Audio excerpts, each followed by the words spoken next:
Hello everyone, welcome to study with Gyan प्रकाश।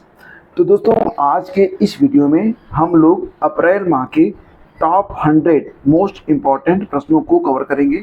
ये प्रश्न आपकी हर प्रतियोगी परीक्षा के लिए जिसमें सामान्य अध्ययन और करंट अफेयर पूछा जाता है उसके लिए बहुत ही इम्पॉर्टेंट है।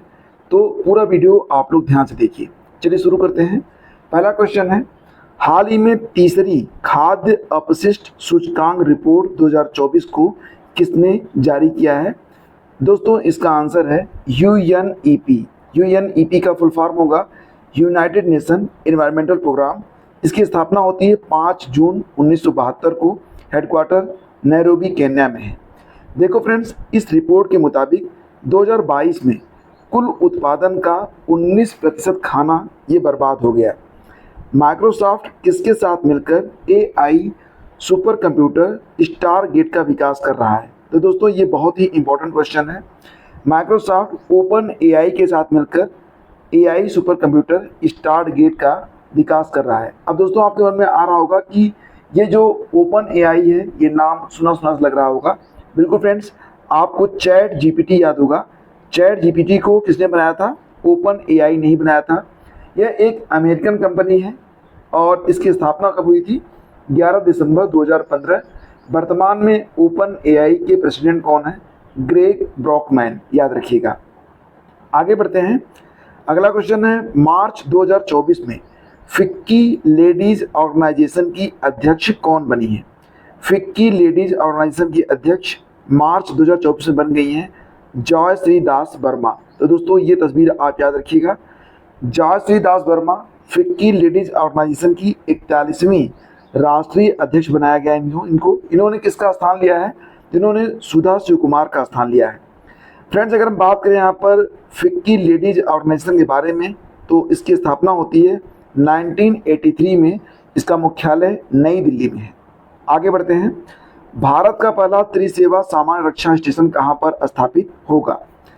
त्रिसेवा सामान्य रक्षा स्टेशन, त्रिसेवा का मतलब हो गया कि यहाँ पर थल सेना, नौसेना और वायुसेना के बीच सामंजस्य को बढ़ावा दिया जाएगा और एक सामान्य रक्षा स्टेशन की स्थापना की जाएगी। कहाँ पर? मुंबई में। वर्तमान में भारत के पास कोई भी सामान्य रक्षा स्टेशन नहीं है। इसका मतलब कोई भी ऐसा स्टेशन भारत के पास नहीं है जहाँ पर एक साथ थल सेना, नौसेना और वायुसेना एक साथ अपनी सेवाएं उपलब्ध करा सकें। अडानी पोर्ट्स ने 3,350 करोड़ रुपए में किस राज्य के गोपालपुर पोर्ट का अधिग्रहण किया है? एग्जाम में ये भी पूछा जा सकता है कि गोपालपुर पोर्ट कहाँ पर स्थित है जिसका अडानी पोर्ट्स ने अधिग्रहण किया है? तो फ्रेंड्स, ये स्थित है उड़ीसा में और इस पोर्ट को 3,350 रुपये में अडानी पोर्ट्स ने अधिग्रहित कर लिया है। आगे बढ़ते हैं। हाल ही में मेक इन इंडिया पहल के तहत गुरुग्राम में किसने एरो स्पेस सर्विसेज इंडिया को लॉन्च किया है? तो बहुत ही अच्छा प्रश्न है ये। मेक इन इंडिया जो मेक इन इंडिया पहल है उसके तहत गुरुग्राम में एरो स्पेस सर्विसेज इंडिया को लॉन्च किया गया है। किसके द्वारा? इजराइल के द्वारा। यह arrow space services India Bharat और इजराइल के सहयोग से लॉन्च हुई है, जहां पर क्या बनेगा? मिसाइल। आगे बढ़ते हैं। हाल ही में मियामी ओपन में मेंस डबल्स का खिताब किसने जीता है? तो दोस्तों, मियामी ओपन्स में मेंस डबल का खिताब जीत लिया है रोहन बोपन्ना और मैथ्यू अपडेन ने। तो यहाँ पर ये प्रश्न इंपॉर्टेंट क्यों है? क्योंकि फ्रेंड्स, मियामी ओपन में मेंस डबल का खिताब जीता है रोहन बोपन्ना ने और ये वर्तमान में 44 साल के हैं। तो 44 साल के Rohan Bopanna ATP circuit masters 1000 खिताब जीतने वाले सबसे उम्रदराज खिलाड़ी भी बन गए हैं। यहाँ उन्होंने क्रोएशिया और अमेरिकी जोड़ी इवान और ऑस्टिन को हराया है। आगे बढ़ते हैं। हाल ही में अडानी समूह ने दुनिया के सबसे बड़े एकल स्थान वाले तांबा विनिर्माण संयंत्र का उद्घाटन किया है। तो ये जो तांबा विनिर्माण संयंत्र है, ये कहाँ पर स्थित है? फ्रेंड्स, ये स्थित है मुंद्रा, गुजरात में। यह दुनिया का एक ही स्थान पर तांबे का सबसे बड़ा संयंत्र होगा। इसकी क्षमता कितनी होगी? तो फ्रेंड्स, 2029 से इसकी क्षमता हो जाएगी 1 मिलियन टन प्रति वर्ष। इसका नाम है कच्छ कॉपर कंपनी। अच्छा, ये बताओ कि सबसे बड़ी तांबे की खान दुनिया में कहाँ पर है? तो याद रखिएगा, ये स्टैटिक जीके का बहुत ही इंपॉर्टेंट क्वेश्चन है। सबसे बड़ी तांबे की खान जो है ये पाई जाती है चिली में और इसका नाम है चुक्वी कमाटा। क्या नाम है? चुक्वी कमाटा। भारत में तांबा कहाँ कहाँ से निकाला जाता है? तो राजस्थान का खेतड़ी, बालाघाट मध्य प्रदेश और सिंहभूम झारखंड में तांबा पाया जाता है। आगे बढ़ते फ्रेंड्स, भारत का जेम पोर्टल वैश्विक स्तर पर ई कॉमर्स प्लेटफॉर्म के रूप में किस स्थान पर स्थित है? तो भारत का जो जेम पोर्टल है, इसको आप जानते हैं गवर्नमेंट ई मार्केट प्लेस है ये, और दुनिया में ये तीसरे स्थान पर है। पहले स्थान पर कोरिया का ऑनलाइन ई प्रोक्योरमेंट सिस्टम है, दूसरे स्थान पर है सिंगापुर का GEBIZ, जेबिज इसको कहेंगे। जेम की स्थापना होती है 2016 में वाणिज्य और उद्योग मंत्रालय के द्वारा, और वर्तमान में GEM यानी कि गवर्नमेंट ई मार्केट प्लेस के जो CEO हैं उनका नाम क्या है? PK सिंह। क्या नाम है? PK सिंह। हाल ही में हॉकी इंडिया ने किसे सर्वश्रेष्ठ पुरुष खिलाड़ी के रूप में चुना है? सर्वश्रेष्ठ पुरुष खिलाड़ी हॉकी इंडिया ने चुना है किसको? तो फ्रेंड्स ये हैं हार्दिक सिंह। ध्यान दीजिएगा, हार्दिक सिंह, इनको सर्वश्रेष्ठ पुरुष खिलाड़ी चुना गया है हॉकी इंडिया के द्वारा। हॉकी इंडिया ने अपने 6ठे हॉकी इंडिया पुरस्कार की घोषणा की है, और इसमें सर्वश्रेष्ठ महिला खिलाड़ी का जो पुरस्कार है वो दिया गया है सलीमा टेटे को। बेस्ट गोलकीपर का पुरस्कार दिया गया PR श्रीजेश को। और वर्तमान में हॉकी इंडिया के अध्यक्ष कौन है? ये हैं दिलीप तिर्की। याद रखिएगा, ये इंपॉर्टेंट क्वेश्चन है। अगला प्रश्न होगा, हाल ही में भारतीय नौसेना ने किस ऑपरेशन के तहत ईरानी जहाज अल कंबर को बचाया है? तो फ्रेंड्स, भारतीय नौसेना ने जिस ऑपरेशन के तहत ईरानी जहाज अल कंबर को बचाया उसको नाम दिया गया था ऑपरेशन संकल्प। भारतीय नौसेना ने ऑपरेशन संकल्प के तहत हिंद महासागर में ईरानी मछली पकड़ने वाले चालक और दल को सोमाली समुद्री डाकुओं से बचाया है। इसमें INS सुमेधा और INS त्रिशूल ने प्रतिभाग किया। अगला क्वेश्चन होगा, 1 अप्रैल 2024 से भारतीय वायुसेना ने पूरे देश में कौन सा 10 दिवसीय मेगा अभ्यास का आयोजन किया है? तो दोस्तों, इस 10 दिवसीय मेगा अभ्यास का नाम है गगन शक्ति 2024। इसका आयोजन 1 अप्रैल से लेकर 10 अप्रैल 2024 तक किया गया। ये देखिए मोस्ट इंपॉर्टेंट क्वेश्चन होगा, अंतर्राष्ट्रीय बाजरा वर्ष 2023 का समापन समारोह कहाँ पर पूरा हुआ? तो फ्रेंड्स, जैसा कि आप लोग जानते हैं कि यूनाइटेड नेशन के द्वारा 2023 को मोटे अनाज का वर्ष डिक्लेयर किया गया था, और इसका जो समापन समारोह हुआ है ये रोम इटली में हुआ है। FAO, आपको पता ही है कि FAO का जो हेडक्वार्टर है वो रोम इटली में ही है। तो FAO केंद्र पर ही अंतर्राष्ट्रीय बाजरा वर्ष 2023 का समापन समारोह पूरा किया गया। अगला क्वेश्चन है, यूनेस्को ने ग्लोबल जियो पार्क नेटवर्क में कुल कितनी नई साइटें जोड़ दी हैं? तो ग्लोबल जियो पार्क नेटवर्क, एक बात बताइए कि क्या भारत में भी कोई जियो पार्क है? जवाब है नहीं। भारत का जो पहला जियो पार्क होगा कहाँ पर बनेगा? इसका उत्तर मैं नीचे आपको दे रहा हूँ, पहले आप लोग सोचिए। फिलहाल फ्रेंड्स, यूनेस्को ने ग्लोबल जियो पार्क नेटवर्क में कुल कितनी नई साइटें ऐड की हैं? तो इनकी संख्या हो गई है 18। अब 48 देशों में जियो पार्क की कुल संख्या कितनी हो चुकी है? 213। 18 नए जियो पार्क किन किन देशों में जोड़े गए हैं? तो ब्राजील, चीन, Croatia, Denmark, Finland, France, Greece, Hungary, Poland, पुर्तगाल और स्पेन। यूनेस्को के 2 सदस्य देश पहली बार इस नेटवर्क में शामिल हो रहे हैं, न्यूजीलैंड और फिनलैंड। भारत में एक भी जियो पार्क नहीं है, लेकिन भारत का जो पहला जियो पार्क बनेगा वो बनेगा मध्य प्रदेश की राजधानी कहाँ पर? भोपाल में। ठीक है, हालांकि यहाँ पर जबलपुर लिखा गया है, बनेगा जबलपुर में ही, भोपाल में जबलपुर में बनेगा, जो कि मध्य प्रदेश की राजधानी नहीं है, ये थोड़ा सा मिस्टेक है। तो ये जबलपुर में बनेगा मध्य प्रदेश में, ध्यान दीजिएगा। आगे बढ़ते हैं, हाल ही में GI टैग पाने वाले राज्यों में पहले स्थान पर पहुंच गया है कौन सा? उत्तर प्रदेश। उत्तर प्रदेश के 69 उत्पाद हैं जिनको GI टैग मिल चुका है, और यूपी में सबसे ज़्यादा जो GI टैग मिला है वो वाराणसी में मिला है। वाराणसी के कुल लगभग 30 उत्पाद हैं जिनको GI टैग मिल चुका है। भारत की पहली AI आधारित फिल्म कौन सी बनी है? इसका ट्रेलर हाल ही में आया है। तो फ्रेंड्स, इसका नाम है इराह, IRAH, इराह। तो इसका ट्रेलर जो है लॉन्च कर दिया गया है। ये AI आधारित मूवी है, और ये भारत की पहली AI फिल्म बनने वाली है। इसके निर्देशक कौन है? Sam Bhattacharya. Big film media के अंतर्गत इसे बनाया जा रहा है। हाल ही में पेरिस ओलंपिक के लिए क्वालिफाई करने वाली एकमात्र भारतीय भारोत्तोलक कौन बनी है? तो फ्रेंड्स, ये हैं मीराबाई चानू।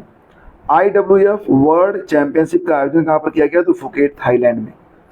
हाल ही में विश्व के सबसे बुजुर्ग व्यक्ति जुआन विंसेंट पेरेज मोरा का निधन हो गया। ये किस देश के हैं? तो फ्रेंड्स, ये हैं वेनेजुएला के।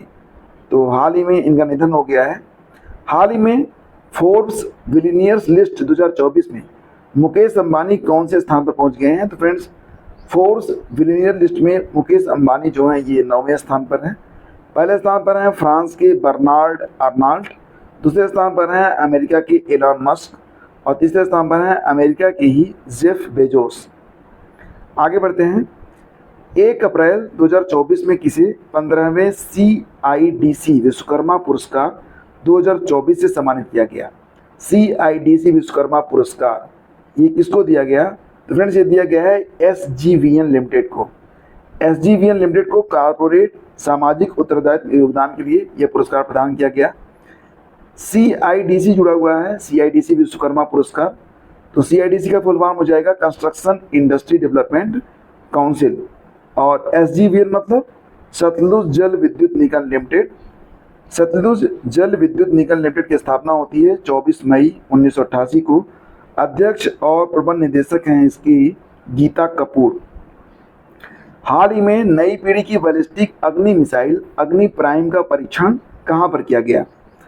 तो ये बैलिस्टिक मिसाइल है, इसको नाम दिया गया है अग्नि प्राइम। इसका सफल परीक्षण किया गया है फ्रेंड्स उड़ीसा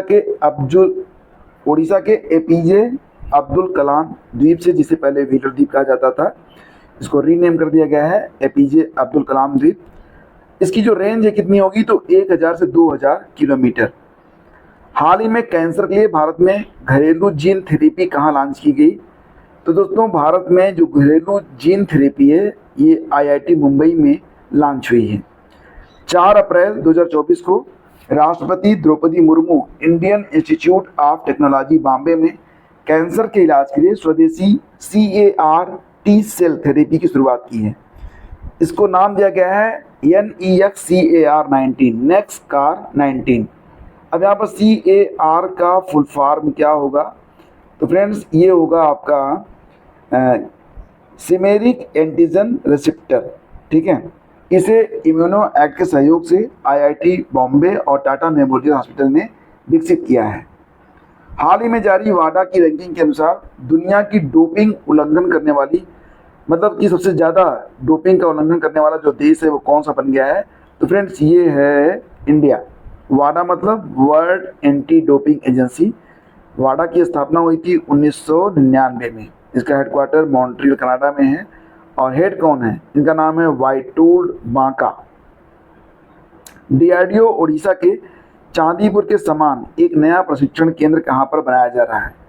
तो DRDO उड़ीसा के चांदीपुर के समान ही एक नया प्रशिक्षण केंद्र बन रहा है। कहाँ पर? पश्चिम बंगाल के जूनपुर गांव में। तो ये प्रश्न काफ़ी इम्पोर्टेंट है। अभी तक जो चांदीपुर है उड़ीसा में, उसके समान कोई भी ट्रेनिंग सेंटर हमारे पास नहीं था। तो एक नया ट्रेनिंग सेंटर बन रहा है जहाँ पर चांदीपुर के समान ये सारी सुविधाएं उपलब्ध होंगी। ये पश्चिम बंगाल के जूनपुर गांव में बनाई जा रही है। हाल ही में जारी बिजनेस एनवायरनमेंट रैंकिंग 2024 भारत कौन से स्थान पर है? तो फ्रेंड्स, बिजनेस एनवायरनमेंट रैंकिंग जैसा कि नाम से स्पष्ट है कि व्यापार के लिए क्या माहौल है उसी पर आधारित है ये रैंकिंग। और इसमें भारत पहुंच गया है 91वें स्थान पर, 51th पोजीशन पर। बिजनेस एनवायरनमेंट रैंकिंग को कौन जारी करता है दोस्तों? तो इसे इकोनॉमिस्ट इंटेलिजेंस यूनिट EIU के द्वारा जारी किया जाता है। इसमें पहला स्थान मिला है सिंगापुर को, दूसरा स्थान डेनमार्क को, तीसरा स्थान मिला है अमेरिका को। हाल ही में दुनिया का पहला डाक टिकट कॉपर टिकट के 250वें स्थापना वर्ष का समारोह कहाँ पर आयोजित किया गया? इसका उत्तर हो जाएगा बिहार में। कॉपर टिकट 1977 में पटना अजीमाबाद से लॉन्च हुआ था। और भारत में प्रिंटिंग प्रेस की शुरुआत किसने की थी दोस्तों? तो ये पुर्तगालियों ने की थी। यहाँ पर फ्रेंड्स थोड़ा सा सुधार कर लीजिएगा आप लोग। देखो, यहाँ पर जो 1977 लिखा गया है, इसका जो सन होगा ये 1774 है। तो कॉपर टिकट 1774 में पटना अजीमाबाद से लॉन्च हुआ था। कब? 1774 में। ये थोड़ा सा इम्प्रूवमेंट यहाँ पर कर लीजिएगा। आगे बढ़ते हैं। हाल ही में चर्चा में रहा G2G समझौता क्या है? ऐसे प्रश्न अक्सर एग्जाम में पूछे जाते हैं। G2G गवर्नमेंट टू गवर्नमेंट इसको कहेंगे। और भारत ने हाल ही में G2G समझौता किया है किससे? इजराइल से। किसके संबंध में? तो जो स्किल्ड लेबर भेजे जा रहे हैं उसी के संबंध में ये समझौता किया गया है भारत और इजराइल के बीच में। हाल ही में जारी लैंसेट अध्ययन के अनुसार वर्ष 1990 से 2021 के बीच वैश्विक जीवन प्रत्याशा में कितने प्रतिशत की बढ़ोतरी हुई है? तो लैंसेट स्टडी के मुताबिक 1990 से देखा जाए और 2021 तक तो वैश्विक जीवन प्रत्याशा में काफ़ी बढ़ोतरी देखने को मिली है और ये ऑन एवरेज है 6.2 वर्ष। भारत में जीवन प्रत्याशा कितनी बढ़ी है? तो 7.8 वर्ष, मतलब भारत के लोग पहले की अपेक्षा अब लगभग 7.8 वर्ष, मतलब 7 वर्ष 8 महीने ज़्यादा जी रहे हैं एवरेज में। सर्वाधिक जीवन प्रत्याशा में वृद्धि हुई है भूटान में, वहाँ के लोग अब 13.6 वर्ष ज़्यादा जी रहे हैं। वर्तमान में सर्वाधिक जीवन प्रत्याशा वाला जो देश है वो है मोनाको, यहाँ के लोग लगभग 87 वर्ष तक जीते हैं। भारत सरकार किस वर्ष तक यूरिया आयात को ख़त्म करने की तैयारी कर रहा है? तो 2025 तक। आपके मन में ये भी आएगा कि भारत यूरिया आयात किन किन देशों से करता है? तो ओमान, कतर, सऊदी अरब और यूएई से। हाल ही में बृहस्पति के किस चंद्रमा पर ओजोन गैस की खोज की गई? तो दोस्तों बृहस्पति का एक चंद्रमा है, उसका नाम है कैलिस्टो। तो कैलिस्टो पर physics research laboratory Ahmedabad Gujarat ने नए उपग्रह कैलिस्टो पर ओजोन की खोज की है। अच्छा, वर्ल्ड ओजोन डे कब होता है? 16 सितंबर को। मॉन्ट्रियल प्रोटोकॉल कब लागू हुआ था? 16 सितंबर 1987 में। विश्व स्वास्थ्य दिवस अभी हाल ही में मनाया गया था 7 अप्रैल को। थीम रही थी माई हेल्थ माई राइट। 7 अप्रैल को विश्व स्वास्थ्य दिवस क्यों मनाया जाता है? क्योंकि विश्व स्वास्थ्य संगठन की स्थापना होती है 7 अप्रैल 1948 में और WHO का जो हेडक्वार्टर है दोस्तों ये जेनेवा स्विट्जरलैंड में है, याद रखिएगा। हाल ही में विश्व आर्थिक मंच ने वर्ष 2024 की यंग ग्लोबल लीडर्स कम्युनिटी में किस भारतीय अभिनेत्री को शामिल किया है? तो ये हैं भूमि पेडनेकर। भूमि पेडनेकर को शामिल किया गया है। एक मूवी आई थी टॉयलेट, आपको याद होगा, उसमें ये नज़र आई थी अक्षय कुमार के साथ। तो ये जो हैं यंग ग्लोबल लीडर्स कमेटी में शामिल की गई हैं विश्व आर्थिक मंच के द्वारा। 2024 की जो यंग ग्लोबल लीडर्स कमेटी जारी की गई है उसमें भूमि पेडनेकर भी शामिल हैं। हाल ही में परमाणु ऊर्जा आयोग की रिपोर्ट के अनुसार देश में कब तक 1 लाख मेगावाट परमाणु ऊर्जा क्षमता स्थापित करने की योजना है? तो 1 लाख मेगावाट परमाणु ऊर्जा ये स्थापित कर लिया जाएगा 2047 तक। परमाणु ऊर्जा आयोग ने एक रिपोर्ट जारी की है, इसका नाम है सभी के लिए किफ़ायती और स्वच्छ ऊर्जा। रिपोर्ट के अनुसार 2047 तक भारत का लक्ष्य परमाणु ऊर्जा उत्पादन को 8000 मेगावाट से बढ़ाकर 1 लाख मेगावाट करना है। वर्तमान में परमाणु ऊर्जा आयोग के अध्यक्ष कौन हैं? ये हैं AK मोहंती, ये नाम भी याद रखिएगा। 16वें वित्त आयोग का पूर्ण सदस्य किसे बनाया गया हाल ही में? दोस्तों तो बनाया गया है मनोज पांडा को। 16वें वित्त आयोग का गठन 31 दिसंबर 2023 को राष्ट्रपति द्रौपदी मुर्मू के द्वारा संविधान के अनुच्छेद 280 के तहत किया गया है। बात करेंगे 16वें वित्त आयोग के बारे में तो 2-3 चीज़ें याद रखिएगा। पहला तो ये कि इसके जो अध्यक्ष चुने गए हैं वो हैं अरविंद पनगड़िया और ये 1 अप्रैल 2026 से शुरू होगा। कब तक रहेगा? 31 मार्च 2032 तक। हाल ही में राष्ट्रीय महिला हॉकी कोच के रूप में किसे नियुक्त किया गया है? तो हरेंद्र सिंह को। हरेंद्र सिंह जो हैं ये राष्ट्रीय महिला हॉकी कोच के राष्ट्रीय महिला हॉकी के कोच बनाए गए हैं। तो याद रखिएगा हरेंद्र सिंह का नाम। और ये किसके स्थान पर आए हैं? तो JNK शॉपमैन की जगह पर। गुड़ी पड़वा पर्व अभी हाल ही में मनाया गया था। गुड़ी पड़वा पर्व तो ये कहाँ पर मनाया गया फ्रेंड्स? तो ये मनाया गया हाल ही में महाराष्ट्र मुंबई में। चैत्र शुक्ल की प्रतिपदा तिथि से हिंदू नववर्ष की शुरुआत होती है और उसी अवसर पर गुड़ी पड़वा पर्व को मनाया जाता है। हाल ही में जिग नामक एक स्वर्ण समर्थित मुद्रा किस देश में शुरू की गई है? तो जिग नामक ये जो मुद्रा है फ्रेंड्स ये शुरू हुई है कहाँ पर? जिम्बाब्वे में। जिम्बाब्वे की राजधानी कहाँ पर है? हरारे। प्रेसिडेंट कौन है? इमर्सन मनांगवा।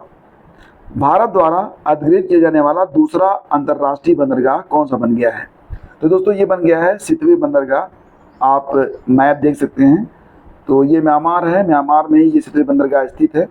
अगर ये बंदरगाह भारत अधिग्रहित कर लेता है तो हमारे लिए एक जल मार्ग भी खुल जाएगा और हम यहाँ से होते ही जो हमारे मतलब कि 7 सिस्टर्स कहे जाते हैं, कहे जाने वाले जो राज्य हैं पूर्वोत्तर के, तो उसमें एक जल मार्ग के द्वारा भी हम पहुँच सकेंगे। तो विदेश मंत्रालय ने म्यांमार के रखाइन प्रांत में कलादान नदी पर स्थित सितवे बंदरगाह के पूरे संचालन को संभालने के लिए इंडिया पोर्ट्स ग्लोबल लिमिटेड को मंजूरी दे दी है। इंडिया पोर्ट्स ग्लोबल लिमिटेड ये शिपिंग मंत्रालय के पूर्ण स्वामित्व वाली कंपनी है। हमारे शिपिंग मंत्री कौन है वर्तमान में? सर्बानंद सोनोवाल। हाल ही में कौन से ब्रिटिश व्यक्ति अफ्रीका महाद्वीप की लंबाई तक दौड़ने वाले पहले व्यक्ति बने? बहुत इंपॉर्टेंट क्वेश्चन है। ये ब्रिटिश व्यक्ति हैं जिन्होंने अफ्रीका महाद्वीप की पूरी लंबाई को दौड़ के कवर किया है। इनका नाम है रस कुक। रस कुक ने यात्रा की शुरुआत अफ्रीका के सबसे दक्षिणी जो बिंदु है, एक गांव है उसका नाम है एल अगुलहाश, वहाँ से शुरू की थी और बीच में लगभग 16 देश पड़ते हैं। तो 16 देशों की यात्रा पूरी करते हुए 16,000 किलोमीटर से अधिक की दूरी उन्होंने तय की है और भी दौड़ते हुए। रस कुक को हार्डेस्ट गीजर के नाम से भी जाना जाता है। पूरी दौड़ में उनको समय लगा 352 दिन का, लगभग 1 साल का समय लगा। क्षेत्रफल के हिसाब से अफ्रीका भारत से 10 गुना बड़ा है और क्षेत्रफल के हिसाब से अल्जीरिया अफ्रीका का सबसे बड़ा और सबसे छोटा द्वीप कौन सा है? सेशल्स है। अफ्रीका में कुल 54 देश हैं। सबसे नया राष्ट्र कौन सा शामिल हुआ है? सूडान। अप्रैल 2024 में पहली बार राष्ट्रीय महिला हॉकी लीग का आयोजन कहाँ किया जाएगा? बताइए इसका उत्तर क्या होगा। अप्रैल 2024 में पहली बार राष्ट्रीय महिला हॉकी लीग का आयोजन कहाँ पर किया गया दोस्तों? तो इसका आयोजन किया गया रांची, झारखंड में। हॉकी इंडिया राष्ट्रीय महिला हॉकी लीग 2024-25 का आयोजन कर रही है। यह भारत में महिलाओं की पहली हॉकी लीग है। टूर्नामेंट को 2 चरणों में बांटा गया और इसका जो उद्घाटन है वो 30 अप्रैल से लेकर 9 मई तक रांची, झारखंड में होगा। पहले चरण के दौरान सभी मैच मारंग निगोम के Jaipal Singh astro turf hockey stadium में आयोजित किए जाएंगे। हॉकी इंडिया के मौजूदा अध्यक्ष डॉक्टर दिलीप तिर्की हैं। और फ्रेंड्स, ये एप्रिकॉट नामक जो फल है इसको आप जानते होंगे, इसको खुबानी भी कहते हैं। इसके फूल जब खिलना शुरू होते हैं तो लद्दाख में खुबानी खिलना नामक एक त्यौहार मनाया जाता है। तो एग्ज़ाम में पूछा जाता है खुबानी खिलना महोत्सव कहाँ पर मनाया जाता है? तो लद्दाख में। ठीक है, याद रखिएगा। विश्व स्वास्थ्य संगठन वैश्विक हेपेटाइटिस रिपोर्ट 2024 के अनुसार सर्वाधिक हेपेटाइटिस बी और सी के मामले कहाँ पर दर्ज किए गए हैं? तो WHO ने रिपोर्ट जारी की है जिसमें उन्होंने माना है कि हेपेटाइटिस रिपोर्ट के मुताबिक सर्वाधिक जो हेपेटाइटिस बी और सी के मामले हैं वो दर्ज हुए हैं चीन में। हाल ही में दिवंगत नोबेल पुरस्कार विजेता वैज्ञानिक पीटर हिग्स ने किस पार्टिकल की खोज की है? तो गॉड पार्टिकल की। पीटर हिग्स की अवस्था 94 ईयर की थी। ये ब्रिटिश भौतिक विज्ञानी थे। जिस कण की इन्होंने खोज की थी उसका नाम हिग्स बोसान या गॉड पार्टिकल नाम रखा गया। 2013 में पीटर हिग्स को भौतिकी में नोबेल पुरस्कार भी प्रदान किया गया था। हाल ही में USA का प्रतिष्ठित John L Jack Swigert junior पुरस्कार से किसे सम्मानित किया गया? नाम याद रखिएगा, ये एक व्यक्ति हैं और इनका नाम है John L Jack Swigert junior. बस नाम ही याद रखना, John L Jack Swigert junior. इन्हीं के नाम से एक पुरस्कार देता है कौन? अमेरिका।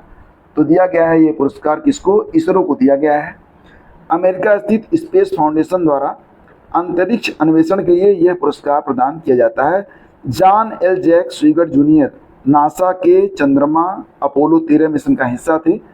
2013 में नासा की James Webb space telescope team को जैक स्वीगर्ड पुरस्कार से सम्मानित किया गया। 2024 में इसरो की चंद्रयान टीम, जो चंद्रयान 3 मिशन की टीम थी, उसको यह पुरस्कार प्रदान किया गया है। हाल ही में उत्तर प्रदेश का पहला ग्लास स्काई वॉक ब्रिज कहाँ पर बनाया गया दोस्तों? तो ये बनाया गया है चित्रकूट में। उत्तर प्रदेश के चित्रकूट जिले के तुलसी वाटरफॉल पर प्रदेश का पहला ग्लास स्काई वॉक ब्रिज बना है, जिसे वन और पर्यटक विभाग ने बनाया है। इसे गाजीपुर की पवन सुत कंस्ट्रक्शन कंपनी ने बनाया है। तुलसी जलप्रपात का नाम पहले सबरी जलप्रपात था। 2023 में इसका नाम बदलकर कर दिया गया तुलसी जलप्रपात। लक्षद्वीप में शाखा खोलने वाली पहली निजी बैंक बन गई है HDFC। ठीक है। हाल ही में जारी ग्लोबल यूनिकॉर्न इंडेक्स 2024 में भारत को कौन सा स्थान मिला है? तो तीसरा स्थान। पहले स्थान पर अमेरिका है 703 यूनिकॉर्न, दूसरे स्थान पर चीन है 340 यूनिकॉर्न, तीसरे स्थान पर भारत है 67 यूनिकॉर्न। यूनिकॉर्न उन स्टार्टअप्स को कहा जाता है जिनकी जो वैल्यू होती है वो $1 बिलियन को पार कर जाती है, और अगर $10 बिलियन को पार की गई तो वो डेकाकार्न कहा जाता है। भारत का जो पहला डेकाकार्न स्टार्टअप है वो कौन सा है? तो IPL है। ठीक है। अप्रैल 2024 में जारी QS वर्ल्ड यूनिवर्सिटी रैंकिंग में भारत का सर्वोच्च रैंक वाला विश्वविद्यालय बन गया है JNU। तो QS वर्ल्ड यूनिवर्सिटी रैंकिंग में JNU टॉप पर है। क्वार्टरली साइमंड्स ने 10 अप्रैल को QS वर्ल्ड यूनिवर्सिटी रैंकिंग का 14वां संस्करण जारी किया है। इस रैंकिंग में JNU को विश्व के सर्वोच्च रैंक वाले विद्यालयों में 20वां स्थान मिला है। भारत में इसे टॉप पोजीशन मिली है। हाल ही में किस भारतीय को तीसरी बार अंतर्राष्ट्रीय नारकोटिक्स कंट्रोल बोर्ड के सदस्य के रूप में फिर से चुना गया है? तो कौन सी भारतीय हैं जिनको तीसरी बार अंतर्राष्ट्रीय नारकोटिक्स कंट्रोल बोर्ड के सदस्य के रूप में फिर से चुना गया है? तो इनका नाम है जगजीत पवाड़िया। जगजीत पवाड़िया, ये हैं जगजीत पवाड़िया। ठीक है, तो भारत की श्रीमती जगजीत पवाड़िया को अंतर्राष्ट्रीय नारकोटिक्स बोर्ड में अपने तीसरे कार्यकाल 2025 से 2030 के लिए चुना गया है। इंटरनेशनल नारकोटिक्स कंट्रोल ब्यूरो स्थापना कब होती है? 1968 में। हेडक्वार्टर इसका मिलेगा आपको वियना, ऑस्ट्रिया में। वियना जो है ये डेन्यूब नदी के किनारे हैं और यहीं पर ओपेक का मुख्यालय भी स्थित है। हाल ही में वाव अंतर्राष्ट्रीय साहित्यिक पुरस्कार से किसे सम्मानित किया गया? तो फ्रेंड्स, ये पुरस्कार दिया गया है ममता जी सागर को, जो कि कन्नड़ भाषा की कवयित्री हैं। तो वाव अंतर्राष्ट्रीय साहित्यिक पुरस्कार, वाव का मतलब क्या हो गया? World organisation of writers. इसका आयोजन नाइजीरिया की कैपिटल अबूजा में किया गया। आगे बढ़ते हैं और ये आज का अंतिम प्रश्न है कि विश्व का सबसे बड़ा हाइब्रिड रिन्यूएबल एनर्जी पार्क कहाँ पर बनाया जा रहा है? फ्रेंड्स, तो ये बनाया जा रहा है कहाँ पर? गुजरात में। गुजरात के कच्छ जिले के खेवड़ा में अदानी ग्रीन एनर्जी लिमिटेड के द्वारा इसे बनाया जा रहा है, जिसे 2026 तक पूरा कर लिया जाएगा। इसकी कुल क्षमता कितनी होगी? 30 गीगावाट, जिसमें सौर ऊर्जा से 26 गीगावाट और पवन ऊर्जा से 4 गीगावाट ऊर्जा उत्पन्न की जाएगी। यह 538 वर्ग किलोमीटर में फैला हुआ है।